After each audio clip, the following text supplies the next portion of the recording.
আসসালামু আলাইকুম। আমার চ্যানেলে আপনাদের স্বাগতম। আজকে আপনাদের জন্য একটি নতুন ভিডিও নিয়ে হাজির হয়ে গেলাম। সহজে কিভাবে চীনা হাঁস ভুনা করা যায় কিংবা যে কোনো হাঁস ভুনা করা যায় সেটাই আপনাদের সাথে আজকে দেখাবো। আপনারা একদম গড়ে থাকা জিনিস দিয়ে খুবই সহজভাবে এই রেসিপি তৈরি করতে পারবেন এবং যাদের হাঁসের মাংস রান্না করলে একটু গন্ধ লাগে তারাও খুবই সহজে গন্ধ ছাড়াই এই মাংসটি রান্না করতে পারবেন। এখানে আমি দেখেন আপনাদেরকে ফার্স্টে দেখিয়ে দিলাম যে কিভাবে কত সুন্দর হয়েছে মাংসটা রান্না করা। তাহলে চলুন আমরা দেখে নিই কিভাবে খুব সহজেই অল্প সময়ে এই মাংসটি রান্না করা যায়। এখানে আমি হাঁসটাকে প্রথমে বেছে ভালো করে কেটে ধুয়ে নিয়েছি। তারপর এখানে আমি প্রথমে লবণ দিয়ে দিলাম পরিমাণ মতো। আপনাদের মাংস অনুযায়ী আপনারা লবণটা দিয়ে দিবেন। তারপর এখানে আমি পরিমাণ মতো তেল দিয়ে দেব। হাঁসের যেহেতু অনেক তেল থাকে তাই আমি তেমন বেশি দিব না, কারণ এতে করে বেশি তেল হয়ে যাবে। এমনিতেও হাঁসেও অনেক পরিমাণ তেল থাকে, সেই জন্য আমি পরিমাণ মতো করে দিলাম। তারপর এখানে আমি আদা দিয়ে দিলাম। আমার আদা গুঁড়ো করা ছিল, সেটাই আমি দিয়ে দিলাম।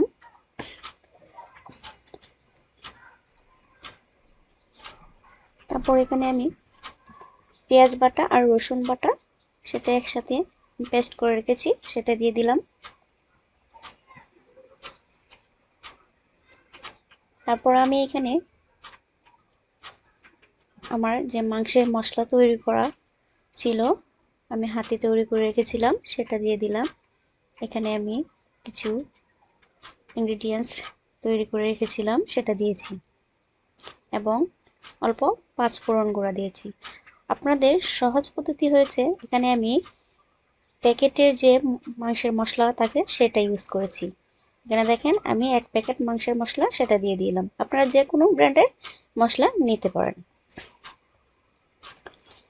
আমি এখানে 1 প্যাকেট মাংসের মশলা দিয়ে দিয়েছি, তাই আমার বাড়তি কোনো মশলা আর দরকার নেই।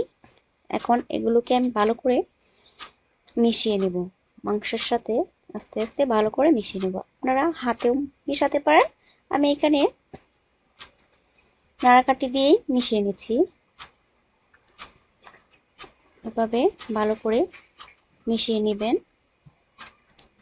আমার মিশানো হয়ে গিয়েছে। এখন আমি একটু কষানোর জন্য অল্প পানি দিয়ে দিব।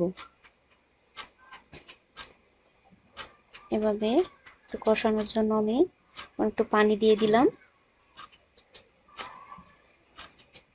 অল্প পরিমাণে পানি দিলাম, কষানো হয়ে যাবে এই পানিটা দিয়ে।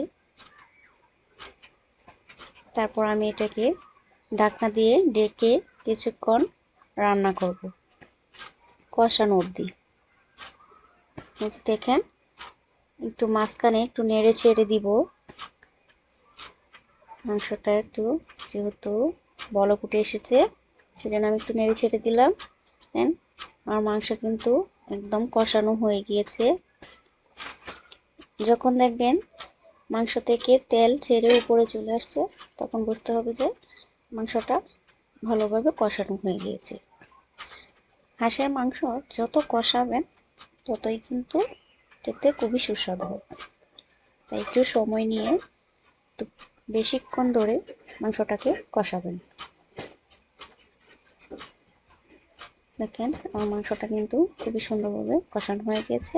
এখন আমি এখানে বেশ পরিমাণ মতো একটু পানি দিয়ে দেবো, বেশি পরিমাণে, যেহেতু আমার মাংসটা হাঁসের মাংস, যেহেতু আমার হাঁসটাও অনেক বাড়তি এবং এটা অনেক বড় হাঁস ছিল, সেজন্য আমি একটু পরিমাণ মতো বেশি পানি দিয়েছি। এখন ঢাকা দিয়ে রান্না করব। দেখেন আমার মাংস কিন্তু একদম হয়ে গিয়েছে। এরকম আমি একটু কষা কষা রাখবো, একদম অল্প ঝোল, যেটা একদম মাখো মাখো অবস্থায় থাকবে। এভাবে আপনারা খুবই সহজভাবে মাংসটা তৈরি করতে পারেন এবং একদম গন্ধ ছাড়া। যাদের মাংসতে গন্ধ লাগে তারা এটা খুবই সহজেই তৈরি করতে পারবেন। একদম অল্প সময়ে এটা তৈরি করা যাবে। দেখেন আমার মাংসের যে ঝোলটা কত সুন্দর হয়েছে। যারা আমার চ্যানেলটি এখনো সাবস্ক্রাইব করেনি তারা তাড়াতাড়ি সাবস্ক্রাইব করে ফেলবেন এবং নতুন নতুন ভিডিও পেতে আমার চ্যানেলের সাথে থাকবেন। আমি আপনাদের জন্য আবারও নতুন ভিডিও নিয়ে হাজির হব। আজকের মতো ধন্যবাদ সবাইকে। আসসালামু আলাইকুম।